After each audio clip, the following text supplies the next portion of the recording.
You're watching Shravane Mukti channel.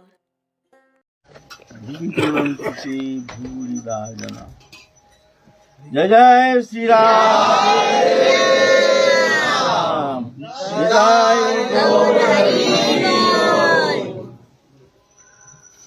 हमारे आलोच्य विषय चल रहा है पतित पावन अवतार, भुवन मंगल, भुवन पावन, अखिल रसामृत सिंधु, प्रेम पुरुषोत्तम श्री कृष्ण चैतन्य महाप्रभु के जीवन गाथा, उनकी मंगलमय आनंदमय प्रेममय लीला किंचित आस्वादन करने का प्रयत्न करेंगे।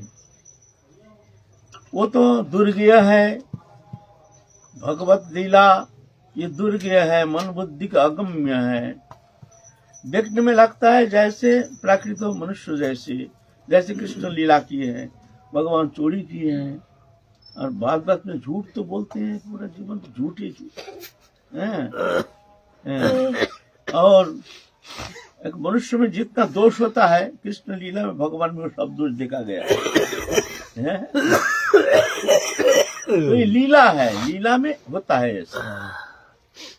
लीला में नहीं तो लीला ही होगी नहीं। लीला क्या है? लीला माने नाटक। लीला माने नाटक। मान लीजिए आप नाटक मंत्रस्थ करेंगे, उसमें सब साधु, कोई पाप नहीं, कोई ताप नहीं, कोई दुष्टता नहीं, कोई पापी नहीं, ऐसा एक आप नाटक मंत्रस्थ करना चाहते हैं। वो नाटक कभी सर्वांगी सुंदर ना संभव ही ना, नाटक होगा ही नहीं, सब साधु साधु।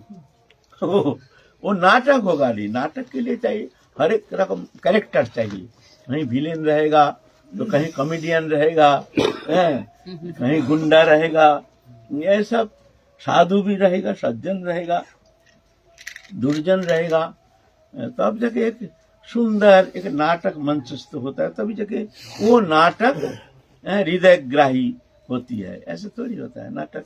तो कृष्ण लीला, महाप्रभु की लीला ऐसे ही, जब भगवान लीला करते हैं, मनुष्योचित लीला करते हैं, नर लीलावत कैवल्यम, भगवान जुग जुग में आते हैं, मनुष्योचित लीला करते हैं। साधारण मनुष्य जैसे आचरण करते हैं ऐसे आचरण करते हैं। कभी भगवान नर लीला को अतिक्रमण नहीं करते हैं। नर लीला माने मनुष्य जैसे स्वभाव व्यवहार, इसको अतिक्रमण नहीं करते हैं।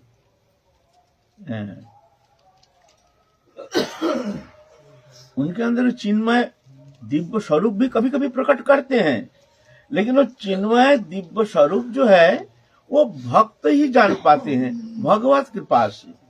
नहीं तो साधारण मनुष्य जान नहीं पाएंगे जो ये पूर्ण ब्रह्म सनातन अखिल रसामृत सिंधु, भुवन मंगल भुवन पावन भगवान अवतीर्ण होकर के मनुष्य चित लीला कर रहे हैं, है ना।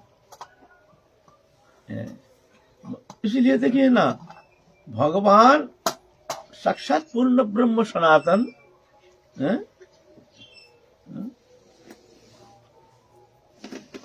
भगवान कृष्ण गोविंद अनादिराविद्धि गोविंद सर्व कारण कारणम, समस्त कारणों के कारण भगवान जब अवतीर्ण हुए, उनके दुश्मन देखो, चारों ओर सिर्फ दुश्मन है, दुश्मन मारते मारते, दुश्मन के साथ लड़ाई करते करते उनके ब्रज लीला आस्वादन करने का या ब्रज में आने का उनको मौका ही मिला नहीं है। भगवान का दुश्मन, क्या भगवान में ऐसा कोई दोष है? क्या दोष है ना? लेकिन ना, ऐसे ऐसे भगवान लीला करते हैं अपन को आवृत करके। नाहं प्रकाशो सर्वस्व जोगमया समावृता मूरो यंग न जानाति लोकमम अजम अव्ययम। मैं ये लीला सर्वत्र मैं प्रकट नहीं करता हूँ, इसलिए मेरे भक्त बगैर मेरे ये लीला समझ नहीं पाता है। वो माया के द्वारा आवृत रहता, माया के द्वारा। नाहं प्रकाश सर्वस्व जोगमया समावृता, जोगमाया से समावृत रहने के कारण ये लीला साधारण मनुष्य समझ ही नहीं पाते हैं। इसलिए कृष्ण लीला का देखिए ना, कैसे कैसे कृष्ण लीला का भी समालोचना करते हैं। और महाप्रभु की लीला तो छोड़ दो, ऐसे दिव्य लीला लेकिन मूर्ख व्यक्ति जानते नहीं है। ये तो एक मतलब कृपा साध्य, भगवत कृपा से भक्ता भगवतं ग्राह्य न बुद्धा न चोटी गया। एकमात्र भक्ति के द्वारा ही भगवान को जाना जा सकता है, ना बुद्धि के द्वारा, न टीका पढ़ करके। कृष्ण लीला में भगवान को देख करके जलते थे सब एक एकदम दुश्मन, और भगवान भी ऐसी लीला प्रकटन करते हैं। अघासुर के पेट के अंदर भगवान चले गए, साक्षात पूर्ण ब्रह्म सनातन भगवान स्वयं अघासुर के पेट के अंदर घुस गए। जब भगवान जा रहे थे, अघासुर ऐसे विकट मूर्ति धारण करके पर्वत जैसे मुंह फाड़ के ऐसे धारण करके पड़े हैं। जो कृष्ण आकर के शाखाओं के साथ अगर ये देख क्या तमाशा है, चलो देखे हो तो बच्चा है ना, तो एक बार घुस जाएगा तो हम पट करके मुंह को दबा लेंगे, बस समाप्त हो जाएगा। तो सब बालक लोग, गोप बालक सब चल रहे हैं। जाके देखते अरे भाई देखने में तो पर्वत जैसे हैं, अरे जीवा को निकाल करके रखा है ऐसा लंबा। तो गोप बालक, जो गोप बालक है कृष्ण की शाखा, अरे भाई देखो ये रास्ता सड़क जैसे निकल आया है, चलो भाई थोड़ा आगे चल के देखिए सड़क के अंदर, चलो चलते चलते थोड़ा भीतर दिखे क्या है। देख बदबू भी आ रहा था, चलो चल रहे हैं, भीतर गए हैं। अब अघासुर देखते हैं भाई अभी मारने से काम नहीं चलेगा, कृष्ण को आना चाहिए, हम तो कृष्ण को मारने के लिए, दुश्मन तो हमारे कृष्ण है, कृष्ण को मारना चाहिए। और कृष्ण तो जान गए हैं तो अघासुर है, दुष्ट है, अब क्या करेंगे, जाना पड़ेगा। हम नहीं जाने से हमारे सखा को बचाएगा कौन। तो भगवान घुस गए हैं अघासुर के पेट के अंदर। क्या हुआ, भगवान घुस गए, उसमें क्या कल्याण हुआ, कुछ कल्याण नहीं हुआ। होता है, होता नहीं है। हमारे भीतर स्वयं भगवान है तो हमारा क्या हुआ, क्या कल्याण हुआ, है ना। भगवान तो है हमारे भीतर, सबके भीतर। तो प्रेम बिना वो लीला आस्वादन करना, वहां अनुप्रवेश करना, ये संसार चक्र से मुक्त होना, अन्य कोई उपाय है नहीं। लाख बुद्धिमत्ता, लाख विद्वत्ता, लाख विचार के द्वारा तुम कुछ समझने का कोशिश करो, लेकिन वहां पहुंचना कदापि संभव नहीं है। एकमात्र भगवत कृपा से ही वो लीला समझ पाते हैं। और साधक की किस स्थिति में अंतःकरण में वो दिव्याति दिव्य लीला स्फूर्ति या स्फुरन होती है। और लीला स्फुरन कैसे होती है? लीला स्फुरन देखो, पहले तो अंतःकरण की शुद्धिकरण होनी चाहिए। हमारे अंतःकरण बहुत माया मलिनता के कारण अंतःकरण नितांत अशुद्ध है। अशुद्ध चित्त में कभी वो दिव्य लीला के अनुप्रवेश होना कदापि संभव नहीं। मान लीजिए एक चुंबक है ना, चुंबक के ऊपर मिट्टी लगा हुआ है तो वो आकर्षण कर नहीं पाएगा। चुंबक में लोहा के पास ले जाइए तो लोहा आकर्षण करता नहीं है चुंबक, क्यों? उसमें मिट्टी का प्रलेप लगा हुआ है। ऐसे ही भगवान में तो दिव्य आकर्षण शक्ति है, वो नित्य है, सत्य है, सनातन है। हम लोग जो सुख आनंद पाने के लिए सब जीव चैतन्य सत्य घूम रहा है, सुख पाने के लिए उसको कोई ज्ञान देने की आवश्यकता नहीं है। अमीबा से लेकर के ब्रह्म तक सब शांति का अनुसंधान, सुख के अनुसंधान करते हैं। उसके लिए उसको शिक्षा देने की जरूरत नहीं, तो आनंद का अनुसंधान करो। स्वाभाविक भाग रहे हैं सब जीव जगत, सब भाग रहे हैं, आनंद चाहिए, आनंद चाहिए, आनंद चाहिए। आनंद है कहाँ? आनंद तो है नहीं। वो आनंद के मूल स्रोत है भगवान, अखिल रसामृत सिंधु। वो हमको आकर्षण कर रहे हैं, मैग्नेट की तरह आकर्षण कर रहे हैं हर समय, क्योंकि उनका ही सत्ता है ना। लेकिन वो आकर्षण हम अनुभव कर नहीं पाते हैं, क्यों? ऐसे ही प्रलेप लगा हुआ है। जैसे मैग्नेट के ऊपर जैसे मिट्टी का प्रलेप लगने से आकर्षण शक्ति अनुभव होता नहीं है, ऐसा ही हमारे अंदर माया मलिन चित्त, माया मल जैसे है हमारे भीतर, कामना वासना आदि सब नाना मोह तंद्रा भ्रम रुक्ष रस परिश्रम असत्य क्रोध आकांक्षा शंका विश्व विभ्रम उल्लन काम वैषम्य लोलता मद मात्सर्य हिंसा छेद परापेक्षा, ये सब अवगुण, ये सब हमारे अंदर भरा हुआ है, जिस कारण वो चित्त जगत का अभिनिवेश, चित्त जगत का रस या अनुप्रवेश होना संभव नहीं। इसलिए चाहिए चित्त शुद्धिकरण, पहले ये शुद्ध होना चाहिए। जैसे वो मैग्नेट जो है उसके ऊपर मिट्टी का प्रलेप लगा हुआ है तो उसको धोना पड़ेगा। मिट्टी जब छूट जाएगा तो ऑटोमेटिकली वो आकर्षण हो जाएगा, आकर्षित करेगा, है ना। और आकर्षण शक्ति है, लेकिन मिट्टी का प्रलेप लगने के कारण आकर्षण कर नहीं पाता है। ऐसे ही भगवान हमको हर्षना आकर्षण कर रहे हैं, लेकिन वो आनंद लीला रस उसमें हम आकर्षित होते नहीं है, हो नहीं पाते। क्यों?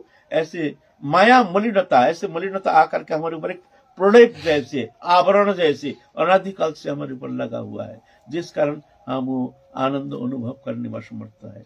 तो क्या होता है, अब बाबा कह रहे हैं जो कब होता है ऐसे वो आनंद, वो लीला चिंतन में एक तल्लीनता, तन्मयता, वो कैसे हो सकता है? जब चित्त शुद्ध होना शुरू हो जाता है, अंतःकरण व्यक्ति, तो धीरे धीरे धीरे धीरे जज्जत परिमाण अंतःकरण की मलिनता हट जाती है, तब तक परिमाण भगवत चिंतन में तल्लीनता, तन्मयता एवं आनंद अनुभव करने समर्थ हो जाते हैं। तब तक वो परसेंटेज है, माने भगवत चरण में मन लगता जाता है, विषय से अंतःकरण की जो मलिनता ये हटता जाता है। जितना मन लगता जाएगा उतना मलिनता हटती जाएगी, ये है फॉर्मूला, है ना। तो जब तक चित्त के शुद्धिकरण नहीं होता है तब तक जाकर के वो आनंद अनुभव करना, वो लीला रस अनुभव करना या उसमें एक तल्लीनता, तन्मयता होना ये संभव नहीं है। इसलिए पहले श्रद्धा, साधु संग, भजन, क्रिया, अनर्थ निवृत्ति, निष्ठा, रुचि, आसक्ति, भाव, प्रेम, हमारे आचार्य ने ऐसे वर्णन किए हैं। पहले तो श्रद्धा, शुद्ध कैसे होगा? चित्त शुद्ध कैसे होगा? और तो चित्त शुद्धि पहले सत्संग, साधु संग, शुद्ध आहार, शुद्ध विहार, फिर जो विधि विधान अनुसार शास्त्र जैसे निर्देश किए तदनुसार चलने का चेष्टा, और तत्सहित निषेध मूलक कर्म, ये नहीं करना, ये नहीं करना, ये नहीं करना, विधि और निषेध ये पालन करने का चेष्टा, ये करना है। मतलब नाम जप, ध्यान धरना, स्तव, स्तुति आदि ये करना है। निषेध, दुष्ट संग नहीं करना है, विषय लोगों का संग नहीं करना है, जिस संग में मन चित्त वृत्ति हमारे जो मलिन हो जाता है, ये संग से दूर रहना है। ऐसे इस तरह से प्रक्रिया के द्वारा चित्त धीरे धीरे शुद्ध होता जाता है। जब मलिनता हटती जाती है, ऑटोमेटिकली हमारे चित्त वृत्ति जो है भगवत चरण में लगता जाएगा ऑटोमेटिकली। श्रद्धा, साधु संग, भजन, क्रिया, अनर्थ निवृत्ति, निष्ठा, रुचि, फिर रुचि आएगी तुम्हारी रुचि, फिर नाम में रुचि, कथा कीर्तन में रुचि, हरि कथा श्रवण में रुचि, साधु संग में रुचि, भगवत कोई संबंध, कोई विषय हो उसमें रुचि होगी। रुचि ना होने का कारण हमारे अरुचि, हमारे जो माया मलिनता, हमारे भीतर जो भोग वृत्ति, ये आकर के हमारे रुचि जो है उसको नष्ट कर देता है। तुलसी पिछले पाप से हरि कथा नाश हुआ है, जैसे ज्वार का बेग से भोग विदा हो जाए। बोलते पिछले पाप, पूर्व जन्म का जो कुछ संस्कार है, वो संस्कार हमारा चित्त वित्त की इस तरह से आवरित करके रखा है, जिस कारण हमको वो आनंद अनुभव होने नहीं देता है। ये दोष नहीं है, ये स्वभाव हो गया है, अनादिकाल का स्वभाव है ना। तो भगवान जब लीला करते हैं तो इस तरह से लीला करते हैं, लेकिन एकमात्र भक्त लोग जान पाते हैं जी ये दिव्य है, चिन्मय है, ये आनंदमय है। वो लीला स्मरण करके वो आनंद समुद्र में निमग्न हो जाते हैं। अभक्त लोग समझ नहीं पाते हैं, कभी तो विरूप समालोचना कर बैठते हैं, कभी कुछ कहे बैठते हैं। महाप्रभु जब कीर्तन आनंद में निमग्न है, श्रीवास अंगन में सब भाव विभावित चित्त लेकर के वहां ऐसे कीर्तन करते हैं, सूद बुद्ध खो जाते हैं, ऐसे रोना पीटना। और स्वयं पूर्ण ब्रह्म सनातन प्रेम पुरुषोत्तम जहाँ विद्यमान है, तो वहां तो स्वाभाविक तो वो तो आनंद, वो रस तो स्वाभाविक ही वो अनुभव करने में समर्थ हो जाएंगे प्रभु की कृपा से। लेकिन उस समय भी बहिर्मुख लोग, उनका तो ये समझ है नहीं। वो लोग सुनते हैं भाई कीर्तन का ऐसे बड़ा मृदंग करताल आदि सब, और कीर्तन के ऐसे रोल, ऐसे उच्च स्वर में हरिनाम कीर्तन करते हैं। सब बहिर्मुख संसारी लोग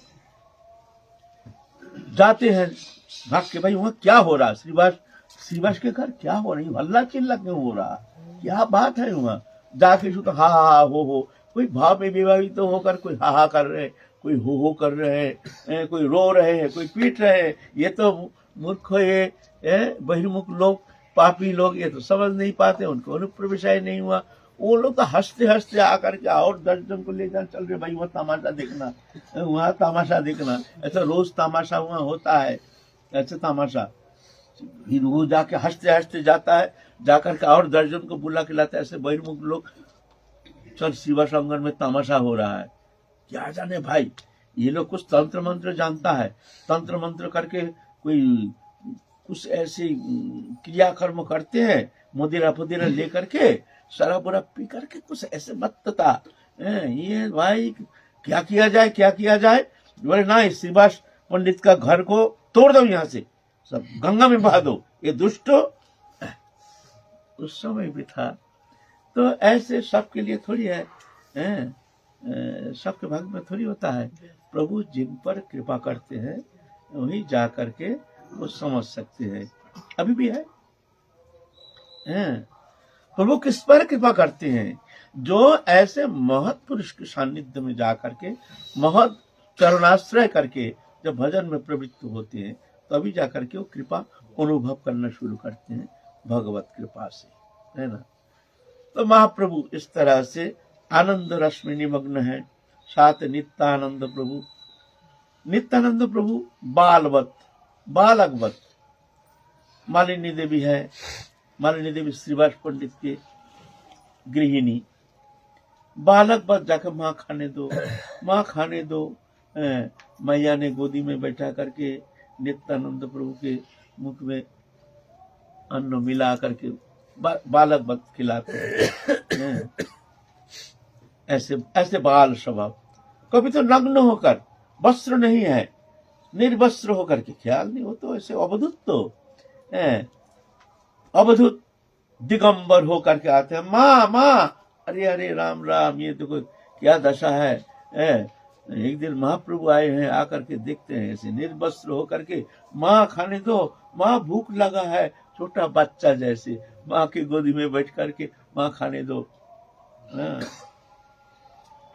लेकिन नित्यानंद प्रभु में श्रीवास पंडित का बहुत निष्ठा है, ये जानते हैं, ये साधारण मनुष्य लोग से नहीं, ये तो साक्षात बलराम है, ये तो आए हैं भौम लीला करने के लिए। तो श्रीवास पंडित जानते हैं, देखते हैं, लेकिन कभी उनके मन में किंचित मात्र कोई गलत भावना बा हीन भावना बा अश्रद्धा कभी आई नहीं। एक बार महाप्रभु नित्यानंद प्रभु तो ऐसे ही लीला करते हैं, कभी तो शची आंगन में चले जाते हैं, शची माता के पास, वहां भी ऐसे ही बीच बीच पे दिगंबर हो जाते हैं। कभी आनंद है, कपड़ा पहने हुए हैं, खूब आनंद में नृत्य कर, कोई भाव आ गया, कपड़ा खोल के मस्तक में बंद करके नृत्य करना शुरू कर दिया। और महाप्रभु आकर के, श्रीपाद ये कोई अच्छी बात नहीं है, तो क्यों, हमने क्या किया, तुम ये पागलपन करते हो, ये तुम जानते नहीं तुम क्या कर रहे हैं, पागलपन हम क्या कर रहे हैं, तुम अपना जैसे सबको मानते हो, तुम सोचते तुम जैसे पागल हो, ऐसा हम भी पागल है। उधर नग्न है, दिगंबर है, ख्याल नहीं, तुम वस्त्र कहाँ। हंसते हैं, फिर महाप्रभु पकड़ के ले जाते हैं, वस्त्र पहनाते हैं, इस तरह से अद्भुत लीला करते हैं। एक दिन महाप्रभु श्रीवास पंडित के पास जाके कहते हैं परीक्षा करने के लिए, श्रीवास अवधूत को क्यों यहाँ रखे हो, तुम्हारे घर में आकर के इस तरह उपद्रव मचाता है, दिगंबर होकर नृत्य करता है। ये कहाँ का सन्यासी है ना अवधूत है, कोई ठिकाना नहीं, कहाँ से आया, जात कुल कुछ पता नहीं, अता पता नहीं है, और आप कुलीन ब्राह्मण है, आपके घर में ये अनाचार, ये तो ठीक नहीं। आप ठीक है, हमारे साथ नृत्य करता है, ठीक है, लेकिन शिवास आप इसको निकाल दो घर से, नहीं तो आपका बदनाम हो जाएगा। इसको निकाल दो। सीरियसली ऐसे महाप्रभु कह रहे हैं। श्रीवास पंडित बहुत गंभीर हो गए हैं।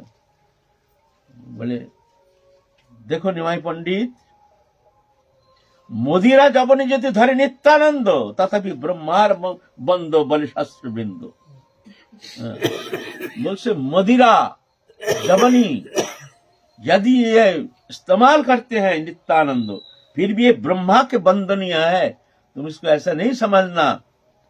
नित्यानंद को हम किसी कीमत पर हम त्याग नहीं सकते, त्यागना तो बहुत दूर की बात है। आप कुछ भी कहो, उनके प्रति हमारे किंचित मात्र श्रद्धा हटना संभव नहीं है। हम जान गए हैं ये कौन है, तुम हमको कितना भी परीक्षा करो, नित्यानंद को हम जान गए।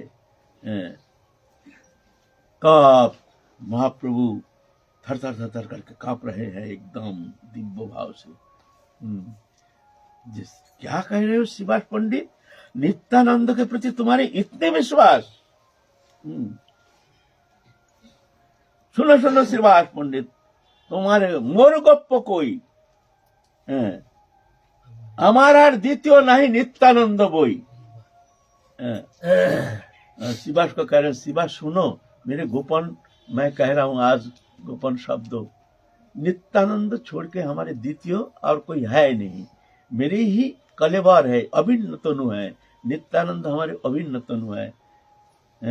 ऐसा करके श्रीवास पंडित को बड़े छाती में लगाया। श्रीवास पंडित जी भाव विभावित होकर रो रहे हैं, अद्भुत दिव्य आनंद सिंधु में जैसे निमग्न हो रहे हैं, पूर्ण ब्रह्म सनातन जहाँ विराजमान है। एक दिन क्या हुआ, एक चांदी का कटोरा रखे थे और कौआ ने कटोरा ले गया। श्रीवास पंडित घर नहीं थे। अब नित्यानंद प्रभु आए। नित्यानंद प्रभु आकर के, क्यों मैया तुम ऐसे घबरा रही हो क्यों? और पंडित जी बहुत कड़क माइंडेड है, कड़क माने छोटी छोटी बात पर बड़े कड़क बोलते हैं, शासन करते हैं।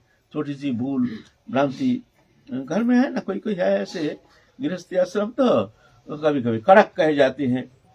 ये देखो ये कटोरा तो आज कौआ ने ले गया, आज पंडित आकर के तो हमको तो खूब झाड़ेंगे, आज हमको तो बहुत बात सुनाएंगे, मैं क्या करूं, आज तो हमारे लिए बहुत कठिन समय आ जाएगा। पंडित जी अगर जान गए जो तुमने पूजा ठाकुर जी का कटोरा तुमने ऐसे खो दिया।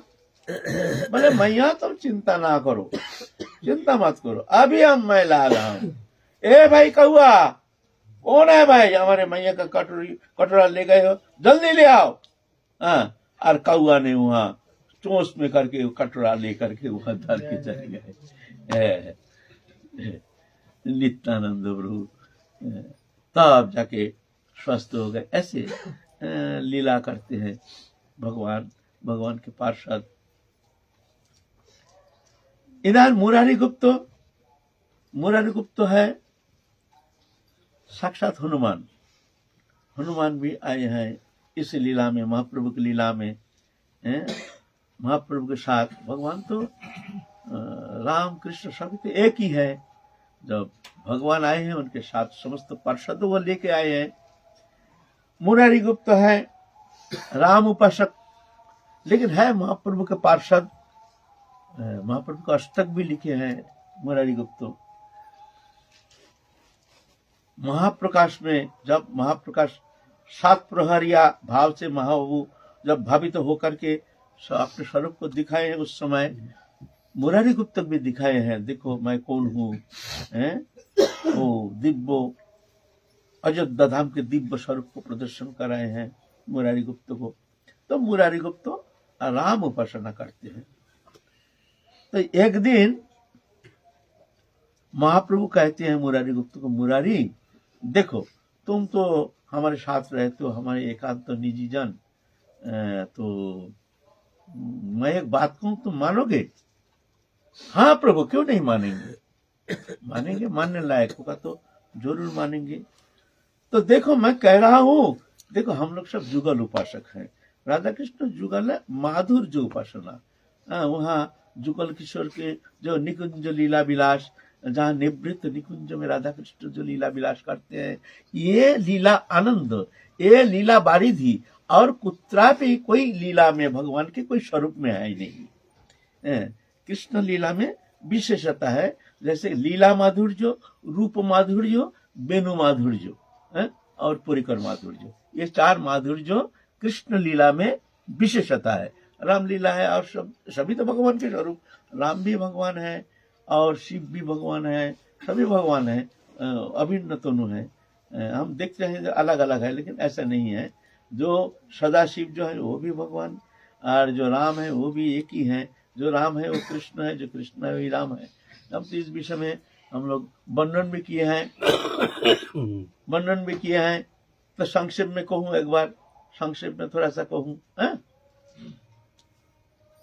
जब रामचंद्र सीता वियोग में वन में जब विरह विधुर होकर के जब लता गुल्म को पकड़ के विलाप में क्रंदन कर रहे हैं, हा सीते तुम कहाँ, हा सीते तुम कहाँ। और हनुमान जानते हैं जो पूर्ण ब्रह्म सनातन भगवान पर ब्रह्म रामचंद्र जो है भगवान है। लेकिन भगवान इस तरह से रो रहे हैं, प्राकृत मनुष्यवत स्त्रोइनो, प्राकृत मनुष्यवत रो रहे हैं। ये देख करके हनुमान के मन में बड़ा संदेह आ गया, क्या मैं जिसके पीछे चल रहा हूँ, भगवान मान करके, हमारे इष्ट मान करके, हमारे आराध्य मान करके हम जिसके, वो तो एक मनुष्यवत, क्या हमसे तो भूल तो नहीं हो रहा? ये साक्षात पूर्ण ब्रह्म सनातन अगर भगवान होते, भगवान तो सर्वज्ञ, अल्पज्ञ है मनुष्य, हम भूत भविष्य वर्तमान को जानते नहीं है, लेकिन भगवान है सर्वज्ञ, भूत भविष्य होते सब जानते हैं, सर्वज्ञ भगवान। तो भगवान तो जान सकते हैं जो सीता कहाँ है, आंख मूंद करके जान सकते हैं जो सीता वहां है। बार बार हनुमान को पकड़ के रोते हैं, हनुमान तुम छोड़ के ये दुख सागर से, ये संताप से दूर करने का और कोई हमको दिखता नहीं है। तुम ही एक पत्री शोक सागर से हमको उद्धार कर सकते हो, कहीं से सीता की खबर लाओ। मैं बड़ा व्यथित होकर के इस तरह से मैं बड़ी कष्ट पा रहा हूं। तो हनुमान मन में ये संशय आ गया कि ये पूर्ण ब्रह्म सनातन, ये पूर्ण ब्रह्म सनातन। ठीक है, आगे चल के फिर गए सीता बंधु, समुद्र बंधन करके वहां से गए, लंका गए, लंका जा करके फिर वहां रावण और रामचंद्र आदि बंदर आदि का इनका सब लड़ाई शुरू हो गया।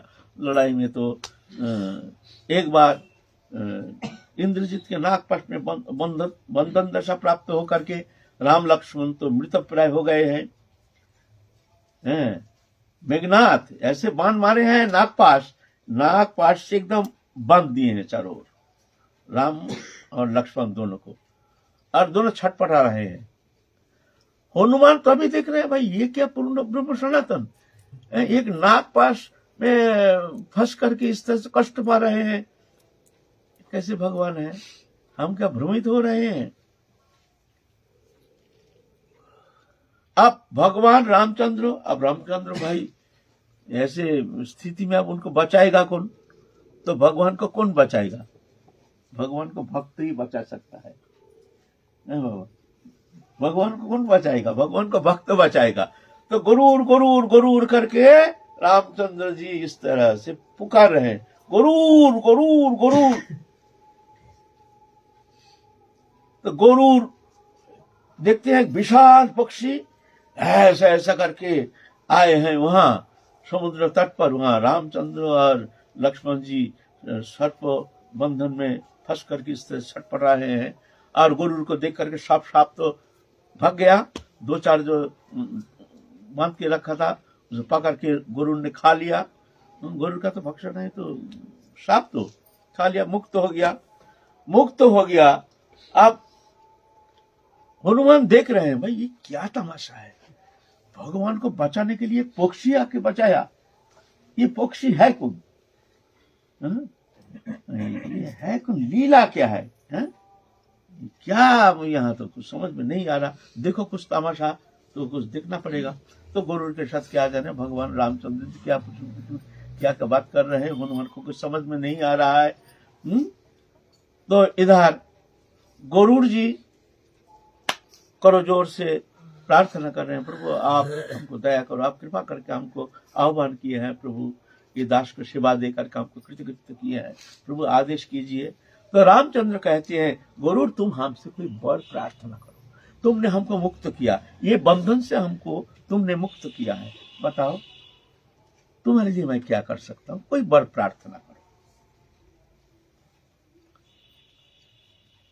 तो गरुड़ जी कहते हैं प्रभु वर हम प्रार्थना करेंगे, लेकिन पहले बताओ आप दोगे तो, फिर पीछे ऐसा नहीं कहना चाहिए ना ये तो संभव नहीं।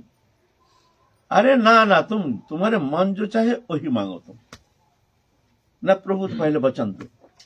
अच्छा मैं वचन देता हूं, हम तुमको तुम जो चाहोगे हम तुमको देंगे। तो प्रभु आपके ये लीला तो मैं देख रहा हूं, ये भी लीला ठीक है, लेकिन प्रभु हमारे मन वो तरस रहा है वृंदावन के और दिभुज मुरलीधर बंकिम ठाम में आपने जो वंश धारण करके वंशी करा नवरी धावत, वो जो आपके जो सुंदर दिभुज मुरलीधर आपके जो वही माधुर्य जो मूर्ति, वो मूर्ति दर्शन करने का हमारे बारे मन कर रहा है। वृंदावन के कृष्ण रूप में वृंदावन में वृंदावन भुविहारी नंदन नंदन उस स्वरूप दर्शन करने के लिए मेरा मन तरस रहा है, आप वो स्वरूप एक बार दिखाइए। अरे दूर क्या बोल रहे हो तुम गरुड़, ये तो त्रेता युग है, अगला जो युग है द्वापर युग, उस समय हम लीला करेंगे, अभी कैसे दिखाएंगे, ये संभव कभी? तुम पागल बना रहे हैं हमको, जानो कोई देख लेगा तो क्या होगा, सब हमारे सब लीला सब चौपट हो जाएगा। ना प्रभु आपने वचन दिए थे जो हम जो मांगेंगे आप दोगे, आप दो मत दो, आपने वचन दिया था इसलिए हमने मांग लिया, हमारा तो कुछ तो और प्राप्ति का तो इच्छा नहीं। आप है स्वयं पूर्ण ब्रह्म सनातन प्रेम पुरुषोत्तम, जिनके प्रभु हैं, जिनके चरण सान्निध्य में हम निवास कर रहे हैं, क्या ऐसे उनके सेवक के लिए और कोई कमी रह सकता है? इसीलिए प्रभु हमको तो कुछ चाहिए नहीं, हम तो त्यक्त है।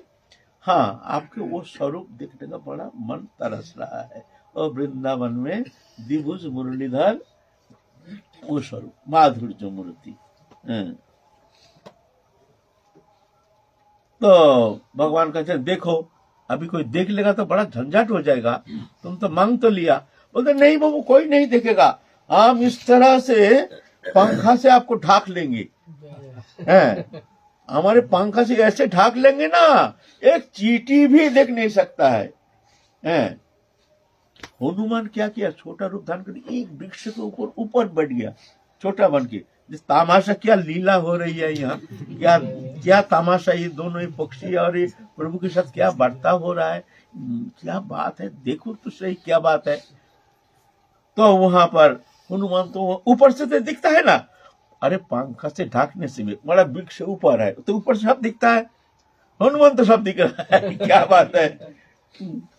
इधर गरुड़ ने इस तरह से पंखा से घेर लिया रामचंद्र को, और रामचंद्र धनुर्बाण त्याग करके वहां वही सच्चिदानंद स्वरूप दिभुज मुरलीधर कृष्ण मूर्ति माधुर्यमय मूर्ति धारण करके वो सच्चिदानंदमय अखिल रसामृत सिंधु भगवान प्रेम पुरुषोत्तम भगवान अपने स्वरूप में स्थित हो गए हैं। तब हनुमान वहां से दिख रहे, ये तो लीला है भाई, ये तो पूरा लीला नाटक है भाई। तब हनुमान के मन में पड़ गया नहीं ये सब नाटक है, सब देखो मत, ये हमारे प्रभु ये लीला है, लीला में ऐसा होता है, लीला में ऐसा होता है, नहीं तो लीला होगी नहीं। तो भगवान जब लीला करते ऐसे मनुष्य सीधे लीला करते हैं, ऐसे ही भगवान नित्यानंद प्रभु ऐसे लीला कर रहे हैं। अब मुरारी गुप्त आए हैं, मुरारी गुप्त कहते हैं जो प्रभु जैसे मस्तक को हमने रामचंद्र जी के चरण कमल में समर्पण कर दिया, वो मस्तक को हम वहां से कभी लौटा नहीं सकते प्रभु, ये तो बेच दिया हमने, क्या करूं? आप कह रहे हैं जो जुगल उपासना करो, उसमें माधुर्य की ज्यादा ही माधुर्य की जो महिमा है, हैं? हैं?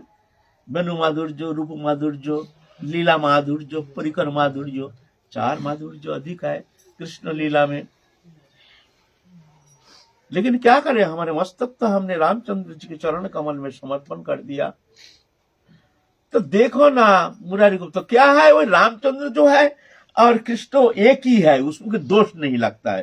तुम बार बार ऐसे, इसमें कोई दोष नहीं लगता है ना, तेरे भाव का परिवर्तन है बस। तो क्या है, रामचंद्र को उपासना कर लिया, वही रामचंद्र कृष्ण रूप में विराजमान है, तो उसमें क्या दोष लगता है तुमको? रामचंद्र है तो ना अलग कोई है, ना प्रभु रामचंद्र ही है, तो फिर तुमको क्या फर्क पड़ता है? हम लोग एक साथ आए हैं, एक साथ भजन करते हैं, सब एक ही भजन करेंगे तो उसमें कितना आनंद है। तुम राम भाषक, वो ब्रह्मानंदी, वो ये नंदी, तो मजा थोड़ी आता है।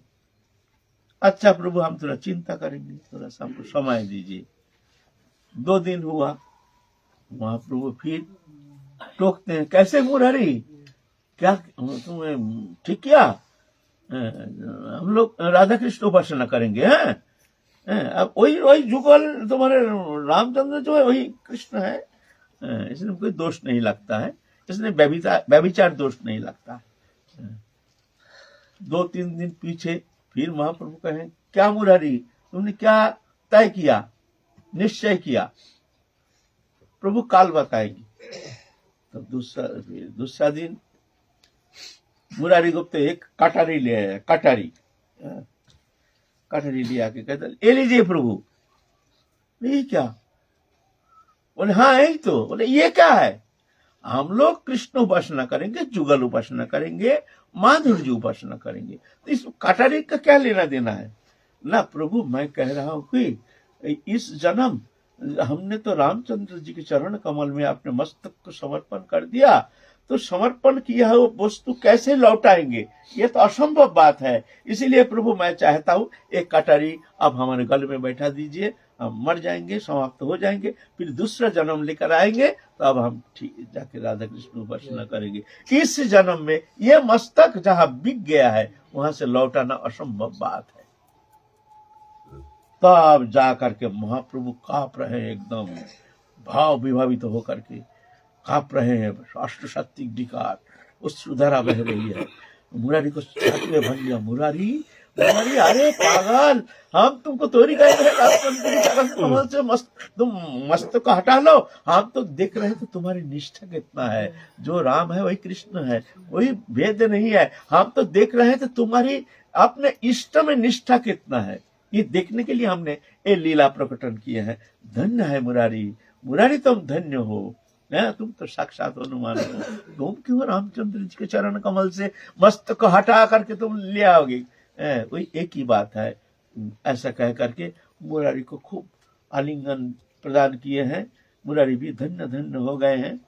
इस तरह से मुरारी गुप्त प्रभु के साथ विचरण कर रहे हैं। उसके बाद महाप्रभु तो आनंद लीला में निमग्न है। एक दिन क्या हुआ, महाप्रभु प्रसाद पक विश्राम कर रहे थे। विजय आखड़िया नाम के एक भक्त महाप्रभु के दोपहर के समय जब विश्राम करते थे, उनको चरण संवाहन करते थे, पाम दबाते थे। तो उसमें महाप्रभु बहुत प्रसन्न हो गए उसके ऊपर, जिसको कुछ कृपा करेंगे। तो महाप्रभु ने उनके कंधे पे हाथ रखा और वो देख रहे हैं दिव्य हाथ, ये हाथ दिव्याति दिव्य, और ऐसे सुंदर, ऐसे दिव्य, ऐसे ज्योतिर्मय, ऐसे चिन्मय स्वरूप, वो हाथ के वो छटा देख करके चिल्लाना शुरू कर दिया। तो महाप्रभु मुंह को दबा रहे, चुप चुप चुप चुप चुप चुप, किसी को कहना नहीं। फिर भी वो रोक नहीं पाया, तो महाप्रभु उसको मुख में हाथ डाल दिया, चुप, देखो कुछ बोलना नहीं। लेकिन कुछ तो कह नहीं पाया, लेकिन एकदम पागल हो गया। पागल होकर के 7 दिन नग्न होकर के उन्मत्त होकर के पूरा नवद्वीप में विचरण के पागल। माने क्या होता है, ये हाई पावरफुल है ना, भगवत शक्ति, भगवत स्वरूप जो है ना, या हायर इलेक्ट्रिसिटी है। ये इलेक्ट्रिसिटी ये तो जला देता है, वो नहीं देता है, वो इतना पावरफुल है। साधारण मनुष्य अगर उस एक थोड़ा सा भी झलक लग जाए ना तो वो शरीर धारण करने में समर्थ हो जाएगा, शरीर को धारण कर नहीं पाएगा, इतना पावरफुल है। इसलिए भगवान झट करके अपने स्वरूप को प्रदर्शन नहीं कराते, कभी तो आवरित स्वरूप प्रदर्शन कराते हैं, कभी तो स्फूर्ति दशा इस तरह से स्वरूप दर्शन कराते हैं, अपने साक्षात सच्चिदानंद स्वरूप। ये उस स्थिति में जब परिपक्व दशा जब तक नहीं आती है, तब तक जाकर के भगवान अपने अनावृत स्वरूप, उसको कहते हैं अनावृत स्वरूप, वो स्वरूप का प्रदर्शन कराते नहीं है। बहुत पावरफुल, एक झटका में एकदम प्राणवायु निकल जाएगा, इतना पावरफुल है। आपके हमारे गुरु भाई था एक शंकरारण्य नाम, हमारे गुरु जी थे, तो उसका मन में ऐसा बैराग आ गया, तो सोचा जो निधिवन में जाकर के लीला दर्शन करेंगे। एक पत्र लिख के गया है, आज से 42 की 43 सालों का पहले की बात है। किसी का ठोर में एक चिट्ठी लिख के गया, जे बाबा मैं जा रहा हूँ, हम लौटेंगे कि नहीं कोई ठीक नहीं, तो अब हमको आशीर्वाद करना, कृपा करना बाबा। ऐसा करके एक चिट्ठी लिख के किसी भक्त के पास हाथ में दे के कहते बाबा का हाथ में पहुंचा देना। गया निधुवन में, निधुवन में दीवार टपक कर, दीवार उसमें नीचा था, बहुत नीचा था। उसके बाद वो चले जाने का बाद ही फिर जाके ऊंचा कर दिया, जैसे कोई कभी ऊंचे टपक के भीतर ना जा सके। अभी अभी जो देखते हैं ना, उसके बाद हुआ, पहले और नीचा था। भीतर गया, ना जाने क्या हुआ, प्रातः काल एकदम अचेत होके पड़ा है दरवाजे के पास। दरवान दरवाजा खोलने के लिए आए, बड़ा दरवाजा खोले हैं, देखिए पड़ा है ये युवक, एकदम नवीन युवक, एक बाबा जी। बड़े बड़े डॉक्टर आया, क्या बात है, कोई डॉक्टर देखते हैं, वो इनका तो कोई बीमार है नहीं, कोई समझ में नहीं आया ये क्या है। माने वो इतना हायर इलेक्ट्रिसिटी जो उसमें ही उसका हालत बिगड़ गया, अचेत हो गया, हिक्का मार रहे थे। ऐसा हमने देखा है ना, हमने अपना दाह किया है, दाह संस्कार किया है। फिर उस समय हम थे गिरिराज तराटी में, गुरु जी के चरण सानिध्य में, जंगल में रहते थे, बाबा और हम जंगल में रहते थे। यह है एकादशी की घटना। द्वादशी, हाँ, एकादशी के दिन गए, द्वादशी के दिन ठोर में रहे, त्रयोदशी के दिन प्रातः काल जो इसको ले जाओ, उनके बाबा के पास पहुंचा दो, तो बाबा के पास ले आए। एक जन आके कहते हैं शंकराचार्य का हालत बहुत खराब है, ऐसे तो हम हैं और गुरु जी हैं जंगल में। उस समय अभी तो सब मकर फकन दुकान हो गया, सब बहुत सारे पेड़ पौधा छाप करके अभी तो दृश्य बदल गया। उसमें जंगल था, बहुत घना जंगल था उस समय, मनुष्य चला चल उधर करता नहीं था। हम और गुरु जी एक छोटी सी एक तो कोठी, उसमें हम रहते थे। तो एक जन जाके कहते हैं जो शंकराचार्य का हालत खराब, निधिवन में जाकर के ऐसी स्थिति आ गई है। तो बाबा जल्दी करो, कटोरा लाओ, कटोरा लाओ। तो कटोरा लाए, उसमें पानी ला, पानी लाओ, पानी लाओ, पानी ला के अपना बाबा, हम देखे बाबा अपने चरण के बिंदंग उसमें डुबा दिए, जाओ उसके अभी पिला दो, जाओ अभी पिला दो। तो हमने पूछा बाबा ये जो वो जो स्थिति आ गई है, ये क्या ठीक है कि नहीं, अच्छी है कि नहीं? बोलता है नहीं, ये तो इससे तो और थोड़ा सा साधन में परिपक्व दशा प्राप्त करके जाने से अच्छा होता, इसमें उसको फिर आना पड़ेगा, उसका कर्म बाकी रह गया ना। तो फिर जाके उसको पिला दिया, पिलाने के साथ साथ शरीर छोड़ के चले गए। फिर हम गए, हम भी जा करके दाह संस्कार किए ऐसे। तो ये ऐसे हाई इलेक्ट्रिसिटी है ना। साधारण मनुष्य वो भगवत स्वरूप दर्शन करने में असमर्थ है। थोड़ा सा भी उसको जो इलेक्ट्रिसिटी का थोड़ा चार्ज हो जाए ना तो प्राण वायु निकल जाएगा, दर्शन कर नहीं पाएगा, है ना। तो इस तरह से महाप्रभु की लीला कथा सुन रहे हैं। हम लोग फिर आगे चलेंगे, काल फिर आगे चलेंगे, महाप्रभु के अमृतमय कथा श्रवण करेंगे। आप लोग भी इस तरह से महाप्रभु की लीला कथा श्रवण करके अपने जीवन को धन्य कीजिए। जय जय श्री राम, निताय गौर। महाराज देखा जाता है किसी किसी को राधा ने दर्शन दिया है, लेकिन शरीर उनका तो छोटा नहीं। जैसे बोला जो किशोरी अली पागल हो गया, पंजाब का लड़का था, राधा ने गहवरवन में दर्शन दिया, लेकिन वो तो मरा नहीं, बहुत साल जिंदा रहे और बहुत वो तो अनावृत तो थोड़ी है, अनावृत स्वरूप थोड़ी है।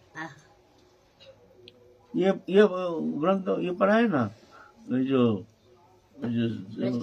ये हमारे अरे विश्वास चक्रवर्ती बात का वो जो माधुर्य कदम्बिनी, उसमें लिखा है ना, पहले जब दर्शन देते हैं अनावृत स्वरूप तो साधक अचेतों के गिर जाता है, फिर उनको शक्ति संचार करते हैं भगवान।